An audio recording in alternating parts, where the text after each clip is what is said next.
Good morning. This is Father Stephen Kelly from St. John's Church in Detroit, and we're continuing our series of daily morning meditations, where we generally look at one or another of the lessons that are assigned for morning or evening prayer, what is known as the daily office lectionary.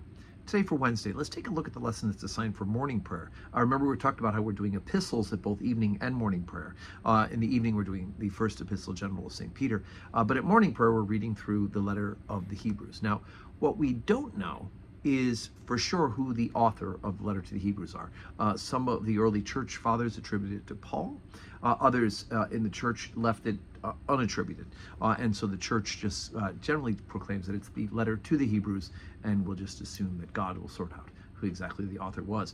But unlike the epistles that we know are attributed to Paul, this is not written to a particular community, but it's really written as a letter of theological importance, in the sense of it's written from beginning to end to explain the theological concept of how Jesus is the fulfillment to the Hebrew people of God's promise to send a Savior, and then that, in fact, that Messiah, that anointed one, would be more than just a king, but would, in fact, would be the fulfillment of all of God's promise to undo the sin of the world. And so here we are, we're on chapter 2, beginning at verse 9. But we see Jesus, who was made a little lower than the angels for the suffering of death, crowned with glory and honor, that he, by the grace of God, should taste death for every man. For it became him, for whom are all things, and by whom are all things, in bringing many sons unto glory, to make the captain of our salvation perfect through sufferings.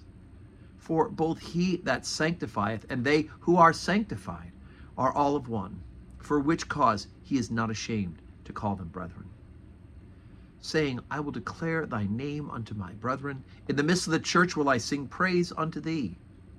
And again, I will put my trust in him. And again, behold, I and the children which God hath given me. For as much then as the children are partakers of flesh and blood, he also himself likewise took part of the same, that through death he might destroy him that had the power of death, that is, the devil, and delivered them who through fear of death were all their lifetime subject to bondage. For verily, he took not on him the nature of angels, but he took on him the seed of Abraham. Wherefore in all things it behooveth him to be made like unto his brethren, that he might be a merciful and faithful high priest in things pertaining to God, to make reconciliation for the sins of the people. For in that he himself has suffered being tempted, he is able to succor them that are tempted. Okay, so here's the theology of the incarnation, in the sense that the author to the letter to the Hebrews is saying that Jesus took our human flesh. He didn't come take the form of an angel, and in fact, we know that the human beings are considered to be a little bit lower in the created order than the angels. And so he took human flesh in order to dwell among us as a human being, right? He's already God. He's the second person of the Holy Trinity. But he allows himself to take human flesh in order to be that merciful and high priest who knows our temptations. Right? He says he himself hath suffered being tempted, so that he can succor those, he can care for those who are tempted. But also the fact that in order to be that faithful high priest, a real high priest, not just the priest who comes and goes, he is in fact a human being in every way, as the high priest would be, except for sin. Right? Because God himself cannot sin.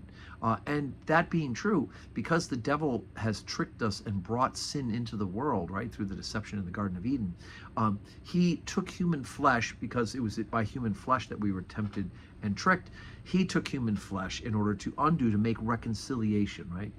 For as much as then the children are partakers of flesh and blood, we have flesh and blood, he himself likewise took part of the same, that through death, right, he gave for himself, right? He gave for us by his own flesh, paying the price of sin, right? That through death he might destroy him that had the power of death, that is, the devil.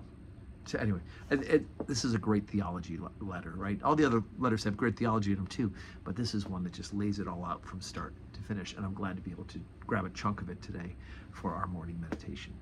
Today is Wednesday. We do have 12:15 Holy Communion and 4 o'clock evening prayer. I do hope you can join us live, or if not, where you're watching this morning meditation, join us and pray in the live stream. And may you have a Wednesday, a wonderful Wednesday, full of blessings.